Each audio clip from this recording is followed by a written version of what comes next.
Ma'am आज 11:30 वाजता आपण लाचलुचपत प्रतिबंधक विभागाकडे जात आहे. धनंजय मुंडेंसंदर्भामध्ये आपण जे काही आरोप केले होते त्यात आता तुम्हालाही बोलवण्यात येते. नेमकं काय ते प्रकरण होतं आणि काय साधारणपणे या सगळ्या विषयासंदर्भात तुम्हाला एसीबीनं पत्र दिलंय? अँटी करप्शन ब्युरोकडनं जे पत्र आलं आहे त्याच्यात असंच लिहिलं आहे की तुमच्याकडे जे धनंजय मुंडेंचे घोटाळे आहेत त्याच्याबद्दलची माहिती तुम्ही 2 दिवसात येऊन कार्यालयात सादर करावी. तर मी त्यांची फोन करून वेळ घेतली आज 11:30ची आणि तिथे मी कृषी घोटाळा आणि एक जो घोटाळा माझ्याकडे आला होता त्याचीसुद्धा माहिती त्यांच्यापर्यंत देणार आहे. अँटी करप्शन ब्युरोला खरं तर ऑफिस ऑफ प्रॉफिटशी काही घेणं देणं नाही आहे, तरी पण ऑफिस ऑफ प्रॉफिटसुद्धा कसं झालं होतं, त्यांनी राग घोटाळासुद्धा कसा केला आहे याचीसुद्धा माहिती मी त्यांच्यापर्यंत देणार आहे. आणि मी जे नॅनो युरिया अँड नॅनो DAPच्या बॉटल्स मागवल्या होत्या, अगदी रिटेल ऑनलाईन मागवल्या होत्या, त्याच्या इनवॉइस सकट त्या बॉटल्ससुद्धा मी अँटी करप्शन ब्युरोला सुपूर्द करणार आहे. साधारणपणे ते नेक्सस कसं चालू होतं, म्हणजे राखीचा विषय असेल किंवा आता तुम्ही ज्या बॉटलचा विषय केला, नेमकं काय त्याच्यामध्ये स्पेसिफिक तुमचं? Nano urea and nano DAP याच्या सकट 5 गोष्टींच्या कृषीमध्ये खरेदी करताना प्रचंड मोठा घोटाळा, म्हणजे दुप्पटपेक्षा जास्त किमतीने सरकारने घेताना दाखवलं आहे. पण जे रिटेलमध्ये जी गोष्ट अक्षरशः त्याच्या अर्ध्या किमतीने अवेलेबल आहे, अशा गोष्टीत लाखो बॉटल्स खरेदी करताना सुद्धा जो मोठा घोटाळा केला आहे त्याची सगळी माहिती मी अँटी करप्शन ब्युरोला देणार आहे. त्याच्यासकट मी ते जे सप्लायर्स होते त्यांचे जे बँक अकाउंट नंबर्स आहेत ते सुद्धा अँटी करप्शन ब्युरोला देऊन त्यांच्या बँकेची पहिलं चौकशी करा, त्याच्यातनं कॅश विड्रॉल्स झालेत की नाही, त्याच्यातनं कसे ट्रान्सफर्स झालेत याची सगळी माहिती काढा. आणि तिथे सुद्धा पदोपदी जिथे जिथे माझी मदत लागेल तिथे मी करायला तयार आहे. ही मांडणी मी त्यांच्या पुढे करणार आहे. ताई, तुम्ही पुरावे दिल्यानंतर धनंजय मुंडे यांच्या अडचणीत वाढ होण्याची किती शक्यता आहे, त्यांच्यावरती गुन्हा वगैरे दाखल होऊ शकतो का? आत्ताच्या घटकेला ना मला अँटी करप्शन ब्युरोकडनं काहीच अपेक्षित नाही आहे. खरं तर सिंचन घोटाळ्यात सुद्धा मी अँटी करप्शन ब्युरोला सगळी माहिती दिली, महाराष्ट्र सदन घोटाळ्यात सुद्धा दिली. ते दोन्ही स्कॅम्समध्ये चार्जशीट होऊन सुद्धा दोन्ही स्कॅम्स बंद करण्यात आले सरकारकडनं. तर मला नेहमी वाटतं की एक ॲक्टिव्हिस्ट जीव तोडून लढतो, पण त्याचा कुठेतरी प्रत्येक येणारं सरकार या फाईल्सचा फक्त वापर करतो. तसं न करता खरंच शेतकऱ्याबद्दल काही वाटत असेल, त्यांच्या कृषीच्या पैशाबद्दल काही वाटत असेल तर त्यांचा अनादर न करण्यासाठी अँटी करप्शन ब्युरोनी नीट चौकशी करावी आणि धनंजय मुंडेंना योग्य ती शिक्षा व्हावी अशी अपेक्षा मात्र माझी नक्कीच आहे. साधारणतः किती कोटीचा सगळा घोटाळा आहे, काय नेमकं तुम्ही ट्रान्झॅक्शनच्या बाबतीत तुम्ही उल्लेख केलेला आहात, हा ट्रान्झॅक्शन इतर काही लोकांच्या माध्यमातून सुद्धा होऊ शकतं, त्या बाबतीत काही ठोस पुरावे आहेत का? 350 कोटीचा पहिला पार्ट होता त्याच्यातला आणि दुसऱ्या टप्प्यातला जास्त होता. आणि तर आत्ताच्या घटकेला या दोन्ही स्कॅम्सची माहिती मी देणार आहे. या व्यतिरिक्त एक स्कॅमची माहिती जी माझ्याकडे ती देखील मी अँटी करप्शन ब्युरोला देणार आहे. आणि जसं मी म्हटलं होतं की आधी हा कृषी घोटाळा आहे आणि या व्यतिरिक्त महाजनकोकडनं त्यांच्या कंपनीला मिळालेली जी राख होती, जी सरळ सरळ त्यांच्या बॅलन्स शीटवर दिसते, ज्या कंपनीत आधी धनंजय मुंडे होते, त्यांचे जे राज घनवट आहेत ते देखील आजपर्यंत आहेत, वाल्मिक कराड होते, ह्या सगळ्या मंडळींमध्ये जी म्हणजे व्यंकटेश्वरा इंडस्ट्रियल सर्व्हिसेस नावाची जी कंपनी आहे, टर्टल लॉजिस्टिक्स नावाची जी कंपनी आहे, या दोन्ही कंपन्यांची माहिती देणार आहे. त्याच्यात तुम्ही नुसतं त्यांच्या याच्यावरनं सुद्धा बँक स्टेटमेंटवरनं सुद्धा अँटी करप्शन ब्युरोला सगळी माहिती मिळेल. एवढंच नाही तर त्यांनी महाजेनकोमधनं जी फ्लाय ॲश घेतली आणि ती इतर ब्रिक कंपनीजला विकली, एवढंच नाही तर ब्रिक कंपनीजच्या ट्रान्सपोर्टचं सुद्धा कॉन्ट्रॅक्ट हे महाजनकोकडनं धनंजय मुंडेंना मिळालं होतं. या सगळ्या गोष्टी मी आता अँटी करप्शन ब्युरोकडे मांडणार आहे. तुम्ही महत्वाचा मुद्दा अधोरेखित केला की मी तक्रारी होतात, चौकशी होते, मात्र पुढे जे अपेक्षित परिणाम होणं अपेक्षित आहे ते होत नाही आहे. तुमचा एसीबीवरच तुम्ही प्रश्नचिन्ह उपस्थित केलेला आहे. जर एसीबीकडे तुम्हाला विश्वासार्हता वाटत नसेल तर पुढं केंद्रीय तपास यंत्रणा यांच्याकडे तुम्ही जाणार आहात का किंवा तुमचा पत्रव्यवहार त्यांच्याशी झाला का? माझ्याकडे आत्ता 2 पर्याय होते जे मी दोन्ही ॲज इन्व्हेस्टिगेटिंग एजन्सीज एक्सप्लोअर केले. पहिलं म्हणजे मी लोकायुक्तांना पण पत्र लिहिलं होतं, अँटी करप्शन ब्युरोला देखील पत्र लिहिलं होतं.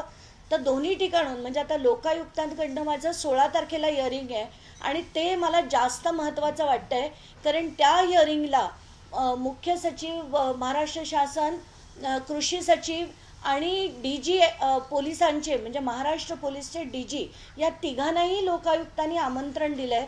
तर त्यांच्यापुढे डिपोज करणं मला जास्त योग्य वाटतं आहे, कारण आत्ताच्या घटकेला अँटी करप्शन ब्युरो मात्र जे आहे ते कम्प्लिटली सरकारच्या हातातलं भावलं आहे. त्यांना हवं असेल तर त्याच्यात कारवाई होईल, त्यांना नको असेल तर त्याच्यात कारवाई होणार नाही. कारण अँटी करप्शन ब्युरो असो, ED असो, या सगळ्या यंत्रणांचा कसा गैरवापर सरकार करतोय ते आपण बघतोच आहोत. काही तक्रार तुम्ही करताय आणि तुम्ही त्यांच्यावर प्रश्नचिन्ह देखील उपस्थित करताय, मग नेमकं ही तक्रार होईल, पुन्हा मग राजकारणासाठी वापर होईल? कसं आहे की प्रत्येक गोष्टीचं एक प्रोसिजर असतं. मला जर डायरेक्टली हायकोर्टात जायचं असेल तर त्याच्या आधी हायकोर्ट नेहमी म्हणतं की तुमच्या लीगल रेमेडीज तुम्ही एक्झॉस्ट करा. तर मी DG पासनं मुख्यमंत्री, उपमुख्यमंत्री सगळ्यांना हे डिटेल्स पाठवलेत. या व्यतिरिक्त मी सगळ्या यंत्रणांना हे डिटेल्स पाठवलेत. आता त्यांनी कारवाई केली नाही तरच मी हायकोर्टात जाऊ शकते. म्हणून मी माझे फक्त लीगल रेमेडीज एक्झॉस्ट करते. सरकारला जर गांभीर्याने कारवाई करायची असेल तर ते करतील, नाही केली तर मला हायकोर्टात जाण्याशिवाय दुसरा मार्ग उरलेला नाही आहे. पण ते जाण्याआधी सगळं जे प्रोसिजर करावं लागतं, ज्याला आपण लीगल रेमेडीज एक्झॉस्ट करणं म्हणतो, ते प्रोसिजर मी सध्या करते. तुम्ही म्हटलं की अजून एका घोटाळ्याची माहिती देणार आहात, नेमका तो घोटाळा काय आहे, त्या घोटाळ्याची व्याप्ती काय? नाही, आत्ताच्या घटकेला मी ते काहीच मांडणार नाही. मी आधी अँटी करप्शन ब्युरोला देऊन मगच ती मी माध्यमांपुढे मांडेल. विट्स हॉटेल संदर्भात तुम्ही माहिती घेऊन बोलणार होतात आज. खरं तर आतापर्यंत तुमच्याकडे काय माहिती आहे, काय सांगाल या संदर्भात? नाही, काल पूर्ण दिवस आधी आम्ही विधान भवनात होतो. तो महिला आयोगाचा जो विषय होता त्याच्यात SOPs काय करायच्या, कसं ते पूर्ण स्ट्रक्चर करायचं, त्याच्यासाठी काल दिवसभर आमचा तिथे गेला. त्यानंतर मी महाराष्ट्र बार काउन्सिलमध्ये जाऊन ॲडव्होकेट विपुल दुशिंग यांच्या विरुद्धची जी तक्रार होती ती देऊन आले. त्याचं जे एक्नॉलेजमेंट आहे ते घेऊन आले. त्यानंतर बॅक टू बॅक माझा दिवसभर लाईंड होतं, म्हणून काल मला विट्सच्या प्रकरणात चौकशी घेता आली नाही. पण ती माहिती आज दुपारनंतर जेव्हा अँटी करप्शन ब्युरोची चौकशी संपेल त्याच्यानंतर मी ती पूर्ण माहिती घेऊन विट्सवर देखील लवकरच काय ते बोलेल. राखेचं राजकारण बीड जिल्ह्यानं संपूर्ण महाराष्ट्रानं या प्रकरणाच्या निमित्तानं पाहिलं. तुम्हाला काय त्यामध्ये आढळलं आणि कशा पद्धतीने तो घोटाळा होतो? मी जेव्हा परळीत जाऊन राहिले, तिथून महाजेन्कोमध्ये गेले, तेव्हा महाजेन्कोकडनं जी माहिती मिळाली होती तर ती अशी होती की त्यांच्या इथे रोज जेवढं टन जितके मेट्रिक टन कोळसा जळतो त्याच्यात 2 गोष्टी तयार होतात. एक असते फ्लाय ॲश आणि एक असते बॉटम ॲश. फ्लाय ॲश जी आहे ती खरं ते जमा करायचे आणि बॉटम ॲश आहे ती पाईपांद्वारे पाण्यासकट येऊन एका मोठ्या तलावात पडायची. ती फ्लाय ॲशसुद्धा टेंडर होण्यासाठीचे टेंडर प्रोसिडिंग सुरू केले. तिथे टेंडर्स लोकांनी घेतले सुद्धा, पण कराड, धनंजय मुंडे या टोळीने त्यांना एक अगदी कणसुद्धा तिथून बॉटम ॲश उचलू दिली नव्हती. आणि ही जी बॉटम ॲश आहे ती ते मोठ्या ब्रिक कंपन्या असो, छोट्या कंपन्या असो, त्यांना ते सर्रास विकायचे आणि कोट्यावधींचा नफा त्यांना मिळाला होता. आणि हे जेव्हा तिथे प्रत्यक्षात जाऊन बघितलं आणि महाजेन्कोकडनं जी माहिती घेतली त्याच्यात त्यांनी मला एक थप्पीच्या थप्पी त्यांनी दिलेल्या कंप्लेंट्सच्या दाखवल्या. त्यांनी SP बारगळ यांच्याकडे असंख्य कंप्लेंट्स पाठवल्या होत्या, पण SP बारगळनी एकाही कंप्लेंटवर कारवाई केली नव्हती, कारण यांचं सगळ्यांचं इतकं छान संगनमत होतं त्यामुळे त्याच्यावर कारवाई झालेली नव्हती. आणि ही सगळी माहिती त्याच्या व्हिडिओज सकट, त्या कंप्लेंट्सच्या कॉपीज सकट मी आज अँटी करप्शन ब्युरोला देणार. पालकमंत्री अजित पवार आहेत, काय फरक जाणवला का तुम्हाला? SP बदलले, पालकमंत्री नवीन आले त्या ठिकाणी, आणि तुम्ही आता जे म्हणताय की अगोदर तर नेक्सस SPच्या मार्फत होतं, आता मात्र तुम्हाला फरक जाणवतो का? आता काही घडामोडी तिथे घडतंय? नाही, तिथे अनेक गोष्टी घडत आहेत. आत्ताच्या घटकेला हा सगळ्या लोकांचा प्रेशर, मीडियाचं प्रेशर आणि आमच्यासारख्यांचं प्रेशर, म्हणूनच अमुक गोष्टी झाल्या. तिथले SP बदलले, तिथले कलेक्टरांविरुद्ध तर मी इतके असंख्य कंप्लेंट पाठवल्या होत्या की काहीही करा, या व्यक्तीला आधी बदला.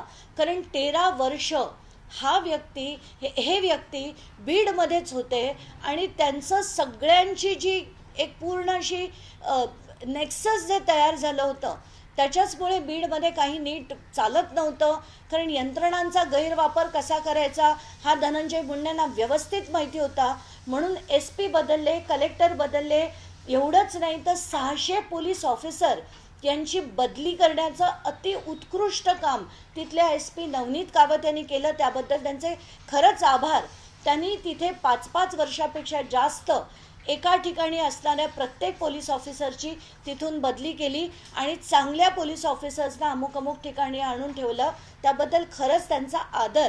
आणि अनेक बदल जे घडलेले आहेत, आता पुढे कसं जायचं ते आपण स्टेप बाय स्टेप आम्ही प्रयत्न करतोय, तेही प्रयत्न करतायत आणि कुठेतरी बीडचं चित्र बदलेल अशीच आशा आहे. वैष्णवी हगवणे प्रकरणात एक माहिती येते, निलेश चव्हाणला जो शस्त्र परवाना दिला होता तो तत्कालीन राज्य गृहमंत्र्यांच्या बैठकीत देण्यात आला होता आणि मंत्रालयातूनच सगळ्या परवानग्या देण्यात आल्या होत्या. वरिष्ठ पोलीस अधिकाऱ्यांनी जे निलेश चव्हाणवरती गुन्हे दाखल झाले होते ते लपवले होते अशा पद्धतीची माहिती दिली. नाही, आत्ताच्या घटकेला मला ही पूर्ण माहिती खरंच माझ्याकडे नाही आहे. ज्या दिवशी येईल तेव्हा मी नक्कीच बोलेन. बीडच्या DPDC संदर्भात काही तक्रारी तुमच्याकडे आल्या का? कारण DPDC मध्ये देखील मोठा भ्रष्टाचार झाला अशा पद्धतीचं म्हणणं आहे. मला बरेच फोन आले होते त्यांच्याकडनं, पण मला ते घेता नाही आलं, कारण इतके भ्रष्टाचाराचे आरोप होत आहेत, इतक्या गोष्टी बाहेर येत आहेत, तर त्या सगळ्याचा अभ्यास करून मांडायला मला वेळ लागतोय.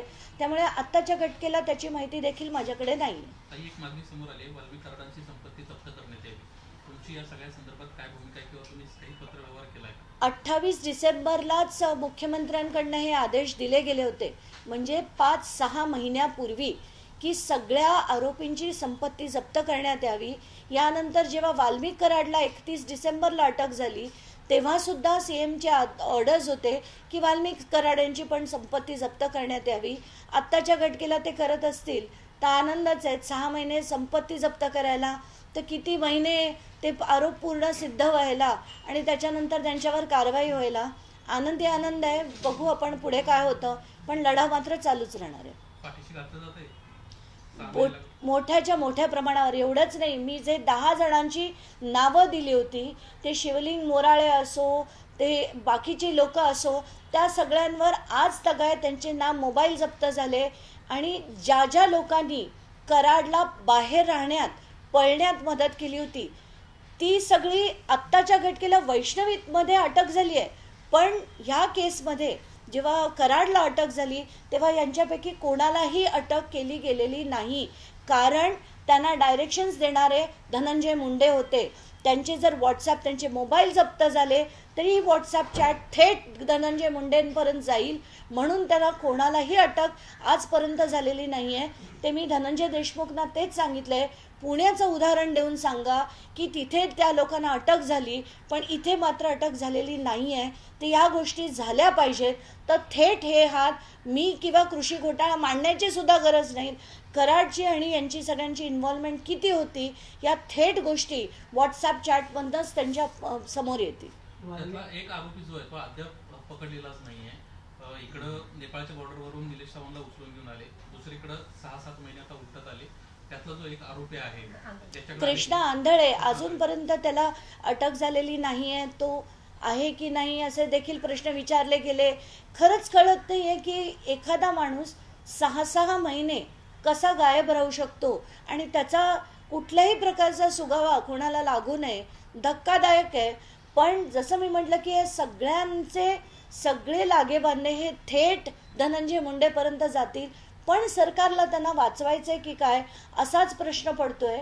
म्हणून आत्ताच्या घटकेला ही ज्या लोकांनी कराडला मदत केली, अगदी गाडीत बसून याच्या CIDच्या ऑफिसपर्यंत सोडले होते, त्या व्यक्तीची सुद्धा काही पुढे चौकशी नाही. त्याचा मोबाईल जप्त केला गेला नाही की तो कोणाच्या सांगण्यावरनं तिथे पोचला होता, हे काहीच गोष्टी बाहेर आलेल्या नाही आहे. एवढंच नाही, चार्जशीटमध्ये सुदर्शन घोळेसारख्या लोकांचे पण अर्धवट जबाब झालेले आहेत. या सगळ्या गोष्टीची माहिती मी धनंजय देशमुखांना दिली आहे.